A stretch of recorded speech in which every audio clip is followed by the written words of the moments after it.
एक छोटे से गांव में एक परिवार रहता था जिसमें बड़ा भाई रामलाल और उसकी पत्नी सुशीला रहते थे। सुशीला ने अभी अभी एक बच्चे को जन्म दिया था जिसे घर के सभी लोग प्यार से राहुल बुलाते थे। लाल के छोटे भाई का नाम दीपक, पत्नी का नाम कोमल था। उनके एक बेटा था जिसका नाम सूरज था। सभी लोग आपस में बड़े प्रेम से रहते थे, लेकिन जब से राहुल का जन्म हुआ तो सुशीला का स्वभाव बदल गया था। वो राहुल को बिल्कुल भी पसंद नहीं करती थी। एक दिन की बात है, रामलाल कोमल और बाकी के घर वालों को बुलाकर समझा रहा था। कोमल, मैं कुछ दिनों के लिए गांव से बाहर जा रहा हूँ। तुम अपना और राहुल का ध्यान रखना।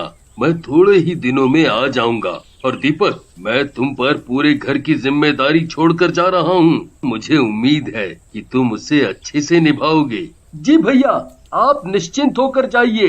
मैं सबका अच्छे से ख्याल रखूंगा। दीपक, जरा तुम अपनी पत्नी को समझा देना कि वो मेरे पीछे से झगड़ा ना करे। जी भैया, आप बेफिक्र होकर जाएं। रामलाल पूरे परिवार से विदा लेकर चला जाता है।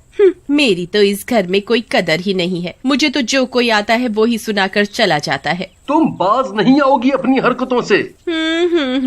मुझे तो बस इस घर में मेरे बच्चे का हक चाहिए और कुछ नहीं। सब कुछ तो तुम्हें और तुम्हारे बच्चे को मिल रहा है, और क्या चाहिए? मैंने कभी तुम्हारे और अपने बच्चे में कोई फर्क नहीं किया, तब भी तुम हमें गलत क्यों समझ रही हो? ये कहकर कोमल रोती हुई अपने कमरे में चली जाती है। मैंने कभी इन दोनों बच्चों में भेदभाव नहीं किया, फिर भी ये मुझे ही दोष दे रही है। इतने में ही राहुल भूख की वजह से रोने लगता है। क्या हुआ बेटा, तुम क्यों रो रहे हो? लगता है तुम्हें भूख लगी है।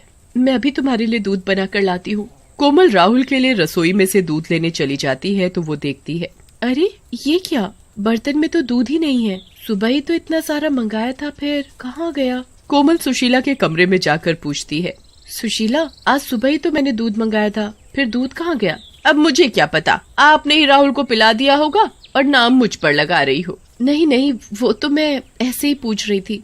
राहुल को भूख लगी है और रसोई में बिल्कुल भी दूध नहीं है। इतने में ही दीपक आ जाता है और वो दोनों की बातें सुन रहा होता है। भाभी, मैं अभी दूध लेकर आता हूँ। दीपक बाजार से दूध लाकर कोमल को दे देता है।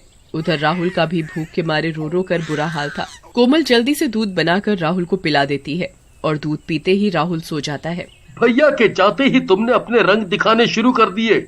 जब भैया आएंगे तो मैं उन्हें क्या कहूँगा? तुम्हें तो बस अपने भतीजे की ही पड़ी रहती है। मेरी और मेरे बच्चे की तो तुम्हें परवाह ही नहीं। जाओ अपने भाई और भतीजे के पास। सुशीला अपने बेटे को दीपक के हाथ से छीन कर ले जाती है और मन ही मन बहुत खिलसती है। जब देखो राहुल राहुल, मेरे सूरज का तो नाम ही नहीं लेता। जब से ये राहुल हुआ है ना, मेरे बच्चे की तो कोई कदर ही नहीं रही। अगर ये राहुल ना होता तो सारी जायदाद मेरे सूरज को ही मिलती।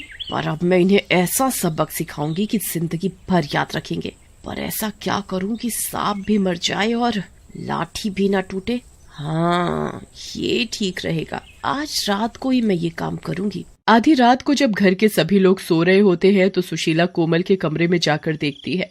यही सही मौका है। दीदी गहरी नींद में सो रही है। मैं राहुल को उठाकर यहाँ से ले जाती हूँ और किसी को कुछ पता भी नहीं चलेगा।